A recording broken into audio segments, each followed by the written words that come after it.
বরাক দর্পণ studio.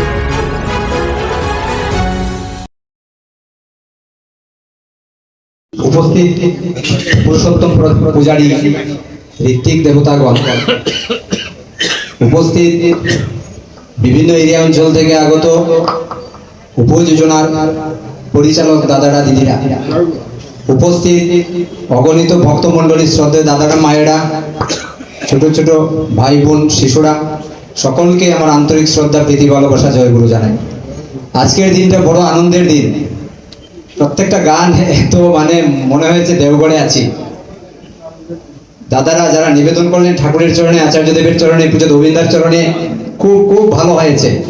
এখন আমি যে কি বলি ভেবে পাচ্ছি না। এখন বিশাল মনে হচ্ছে যে আমরা দীক্ষা কেন নিলাম, দীক্ষার উদ্দেশ্য কি, আমরা দীক্ষা কেন নিলাম, আর জীবনের উদ্দেশ্য কি।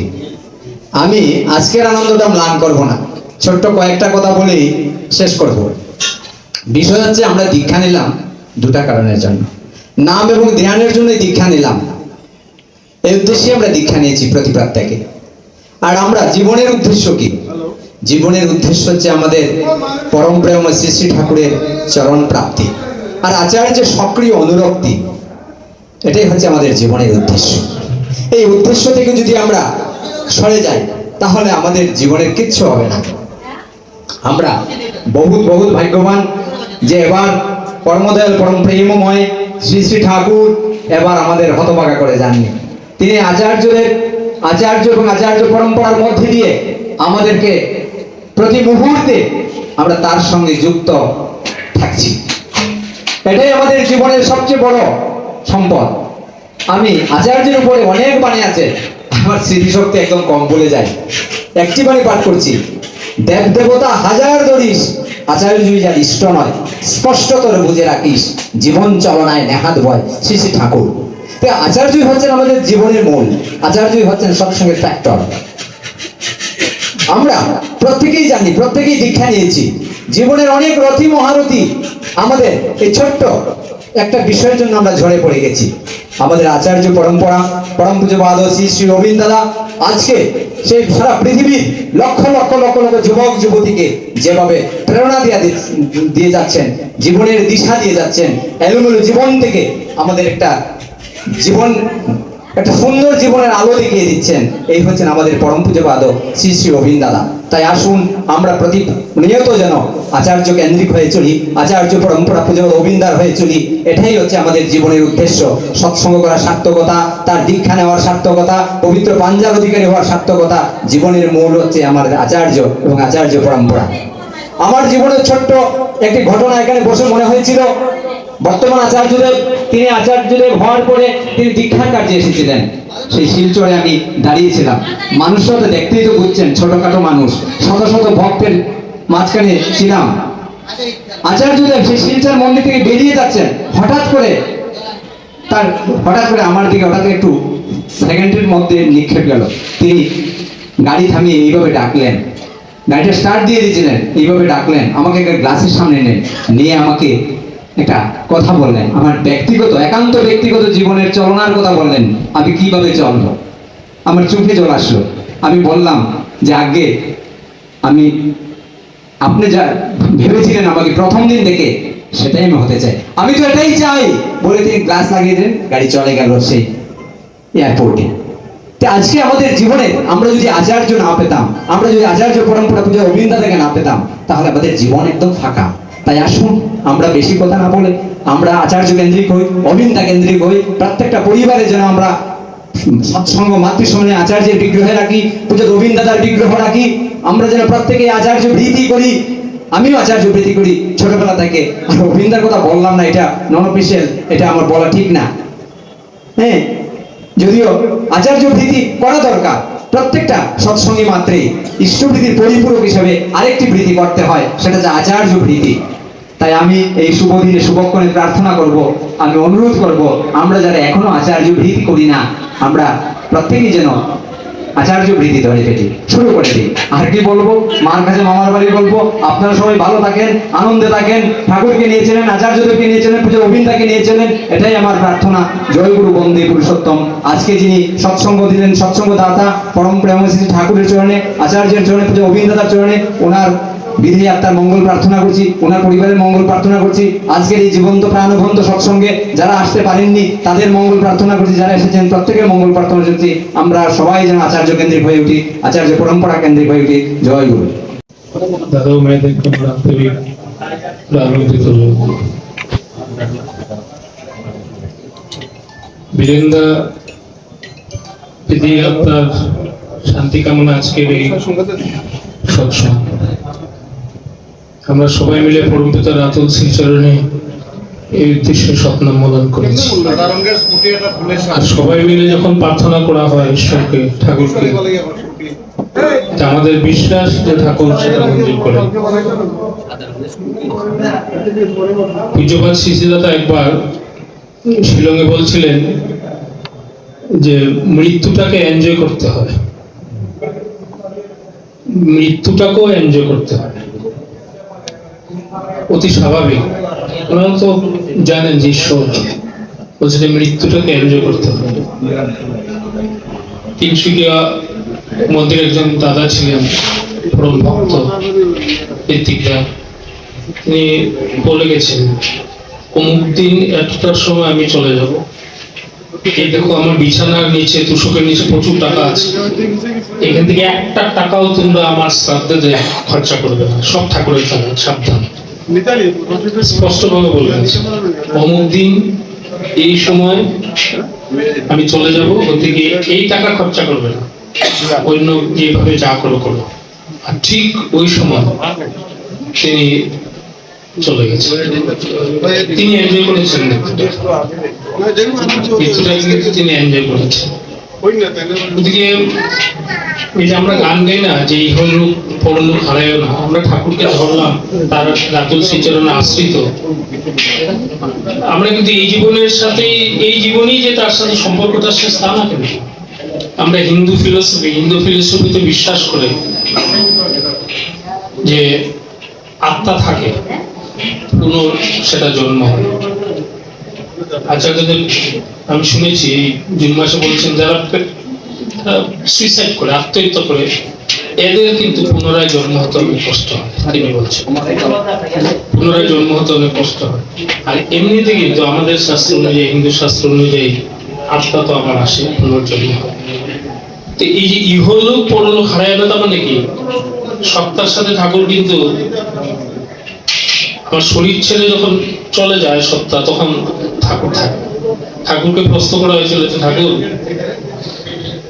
সাধন ভোজনের শেষ দিন, যেদিন একজন লোক যখন চলে যাবে, যাওয়ার পর তাকে কি রূপে দেখবে? শ্রী ঠাকুর বললেন, তার জীবনে যেই রূপে তাকে সাধন ভোজন করেছে সেই রূপে তাকে দেখতে পাবেন। তার মানে ঠাকুর, সৎসঙ্গীরা তো ঠাকুরকে, হ্যাঁ, এটা আমাদের গভীর বিশ্বাস। তিনি বলে গেছেন যে মৃত্যুর পরও কিন্তু ঠাকুর সামনে থাকে। এটা আমরা অনেক দাদারা জানেন, অনেক ঘটনা ঘটেছে যে মৃত্যুর পরও কিন্তু ঠাকুর থাকে। আমার সত্তা গিয়ে সেখানে পরমাত্মার সত্তার সাথে তার মিলন হয়। ওইদিকে এই জীবনে ঠাকুরকে পেয়েছি, মানে এটা ইভলিউশন চলতে থাকবে।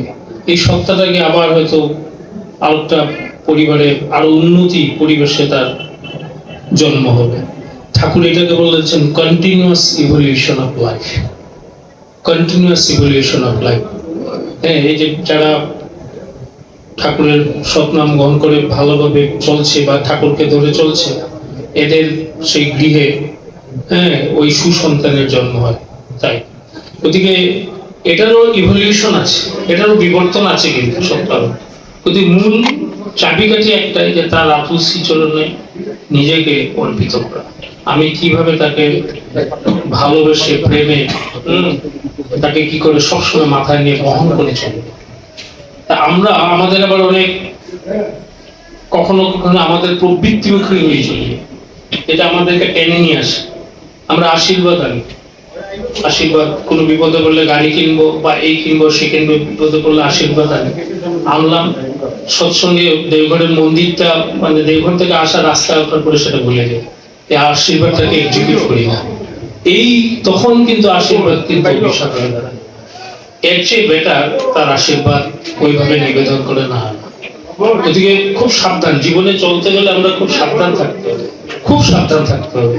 ঠাকুর ঠাকুর তুমি তো দয়াল, ঠিক আছে, কিন্তু সেখানে যদি বিকৃতি ভাবে যদি কোনো কিছু করতে চায় তাহলে কিন্তু হবে না। ঠাকুর সাধন জন্য কথা বলছেন, এটাও ঠিক, সবকিছু বলছেন, কিন্তু একটা শব্দ ঠাকুর বলছেন, বিহিত ভাবে। তোমরা আমাকে বহন করে নিয়ে যাও, সে কথা বললেন নাই ঠাকুর। ঠাকুর বলছে তোমরা আমাকে বিহিত ভাবে বহন করে নিয়ে যাও।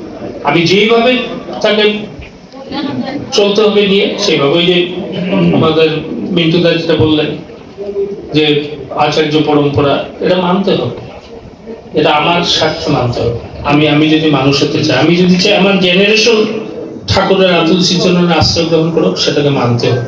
আচার্যদেব, পরম পূজ্যপাদ শ্রী শ্রী গোবিন্দ দাদা এই যে পথ আমাদেরকে দেখাচ্ছেন, এটা ঠাকুরের পথ ছাড়া অন্য কোনো পথ না।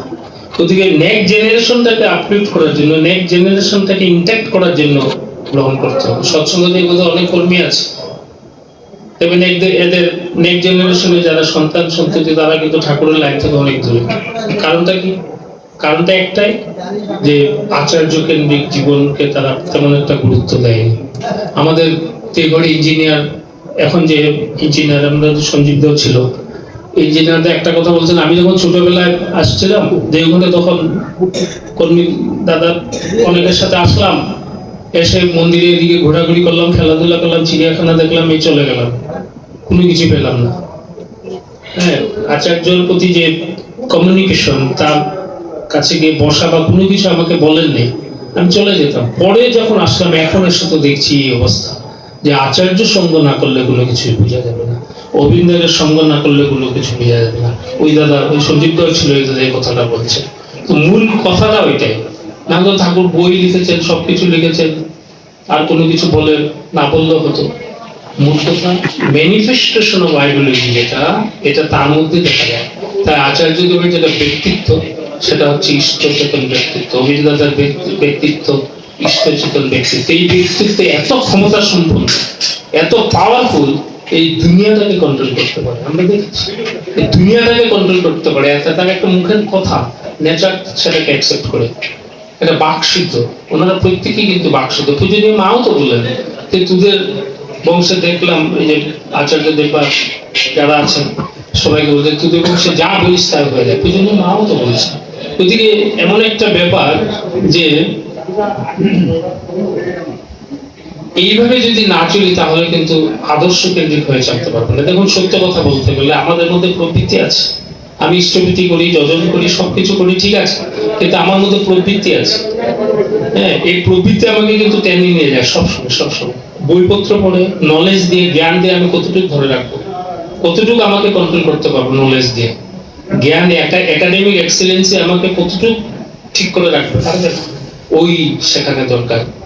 পূজ্যপাদ শ্রীদাদা বলছিলেন যে ঠাকুরকে যারা ভালোবাসে তারা যখন চলে যায়, মানুষ বলে যে এখানে এমন একজন লোক ছিল যে তার ঈশ্বরকে অনেক ভালোবাসতেন। That is the credit.